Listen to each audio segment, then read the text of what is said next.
Super. ನಮಗೆ being A journalist, ನಾನೊಂದಷ್ಟು ವರ್ಷದಿಂದ ಈಗ ನಾನು ಇಲ್ಲೇ ಕೆಲಸ ಮಾಡ್ಕೊಂಡು ಬಂದಿರೋದ್ರಿಂದ ಒಂದು ಖುಷಿಯಾಗಿದ್ದ ವಿಚಾರ ಏನಂದ್ರೆ, ನೀವು ಹೇಳಿದ್ರಿ ಅಣ್ಣ ಅಂತ, ಈಗ ಬ್ಯಾಡ್ ಮನರ್ಸ್ ಟೈಮಲ್ಲಿ ದರ್ಶನ್ ಸರ್ ನೀವು ಒಟ್ಟಿಗೆ ಕೂತ್ಕೊಂಡು ಒಂದು ಆ ಬಾಂಡ್ ಬಗ್ಗೆ ಒಂದು ಇಂಟರ್ವ್ಯೂ ಆಯ್ತು. ಇವತ್ತು ಕೈವಾ ಬರ್ತಾ ಇದೆ, ನೀವಿಬ್ರು ಒಟ್ಟಿಗೆ ಕೂತ್ಕೊಂಡಿರಿ. ಆಕ್ಚುಲ್ ಆಗಿ ನಾನು ನಿಜ ಹೇಳ್ಬೇಕು ಅಂದ್ರೆ ಕೈವಾ ಇಂಟರ್ವ್ಯೂಗೂ ಸಾಹೇಬ್ರು ಹೋಗಿ ಅಣ್ಣನ್ ಕೇಳ್ಬೇಕಾಗಿತ್ತು. ಇದು ಅಣ್ಣ ಅಂತ ಬಂದಾಗ ಫಸ್ಟೇ ಮಾತು ಕಡಿಮೆ ಅಂತ ಹೇಳಿದೀರಾ, ಅವ್ರಿದ್ದಾಗ ಮೂಗಾನೇ ಆಗೋಯ್ತು ನೀನು. ಎಷ್ಟು ನಾನು ನೆಟ್ಕಲ್ಲ ಅಷ್ಟೇ.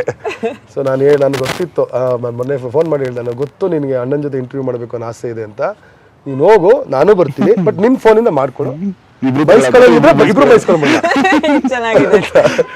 ಸೊ ಏನಕ್ಕೆ ಇದನ್ನ ಡಿಸ್ಕಸ್ ಮಾಡ್ತಿದ್ದೆ ಅಂದ್ರೆ, ಈ ನಿಮ್ಮ ಇಂಟರ್ವ್ಯೂ ಮುಖಾಂತರ ನಮ್ಮ ಸೀನಿಯರ್ಗೆ, ಇವ್ರ ಅಣ್ಣನಿಗೆ ಒಂದು ಓಪನ್ ರಿಕ್ವೆಸ್ಟ್. ಪಾಪ ಅವನಿಗೆ ನಿಮ್ಮನ್ನ ಹೆಂಗ್ ಅಪ್ರೋಚ್ ಮಾಡಕ್ಕೆ, ನಿಮ್ಮನ್ನ ಹೆಂಗ್ ಕೇಳಬೇಕು ಅನ್ನೋ ಒಂದು ಹುಡುಗ ಸ್ವಲ್ಪ ಒಂದು ಹೆಸಿಟೆನ್ಸ್ ಅಲ್ಲಿ ಇದ್ದಾನೆ. ಅದನ್ನ ನಿಮ್ಮ ಈ ಕ್ಯಾಮ್ರಾ ಮುಖಾಂತರ ತಿಳಿಸ್ತೇನೆ. ಸೀನಿಯರ್ ದಯವಿಟ್ಟು ಇವ್ರ ಜೊತೆ ಒಂದು ಕೂತ್ಕೊಂಡು ಮಾಡಿ ಸೀನಿಯರ್, ಪಾಪ ತುಂಬಾ ಆಸೆ ಪಡ್ತಾರೆ.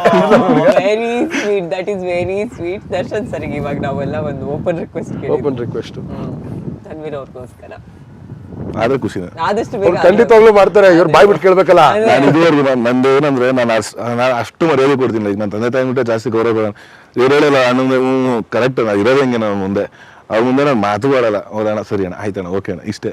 ರೆಸ್ಪೆಕ್ಟ್ಫುಲ್ ಆಗಿರೋದ್ರಿಂದ ಅಂದ್ರೆ ಒಂದು ನೀವು ಬಿಗಿನಿಂಗ್ ಇಂದ ಬಂದಾಗಿಂದನು ಅದು ಗೊತ್ತಿಲ್ದೇನೋ ಗೊತ್ತಿದ್ದೇನೋ ಡಿಬಾಸ್ ಹುಡ್ಗ ಅನ್ನೋದು ಒಂದು ಬ್ರಾಕೆಟ್ ಬಂದ್ಬಿಟ್ಟಿದೆ. ತನ್ವೀರ್ ಅಂದ ತಕ್ಷಣ ಡಿಬಾಸ್ ಹುಡ್ಗ ಅಂತ ಅವ್ರ ಫ್ಯಾನ್ ಬೇಸ್ ಒಂದಷ್ಟು ಸಪೋರ್ಟ್ ನಿಮ್ಗಳಿಗೆ ಮಾಡೋದಾಗಿರ್ಬೋದು, ನಿಮ್ ಸಿನಿಮಾಗಳಲ್ಲಿ ಎಲ್ಲೋ ಒಂದ್ ಕಡೆ ಅದೊಂದು ರೆಸ್ಪಾನ್ಸಿಬಿಲಿಟಿನೂ ಜೊತೆಗೆ ಬಂದ್ಬಿಡುತ್ತೆ.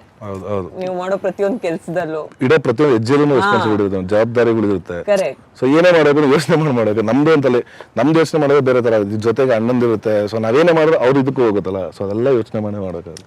ಒಂದೇನಂದ್ರೆ ಅವರು ನಮ್ಮಿಬ್ಬರ ಮೇಲೆ ಅಂತಲ್ಲ, ಈಗ ಯಶಸ್ ಸೂರ್ಯ ಇರಲಿ ಅಥವಾ ಸೂರಜ್ ಟೈಗರ್ ಬೈ ಇರಲಿ, ಧರ್ಮ ಕೀರ್ತಿರಾಜ್ ಅವರು ಎಲ್ಲರಿಗೂ ಒಂದು ಪ್ರೀತಿ ಕೊಟ್ಟಿದಾರಲ್ಲ, ಅದರಿಂದ ಅವ್ರ ಅಭಿಮಾನಿಗಳು ನಮ್ಮನ್ನು ಓಕೆ ನಮ್ಮ ಬಾಸ್ ಹತ್ರ ಇದ್ದಾರೆ ಇವರೆಲ್ಲ, ಇವರು ಒಂದು ಅವಕಾಶ ಕೊಡೋಣ ಅಂತ ಒಂದಿಷ್ಟು ಜನ ನಮ್ಮನ್ನು ಎದುರು ನೋಡ್ತಾರೆ.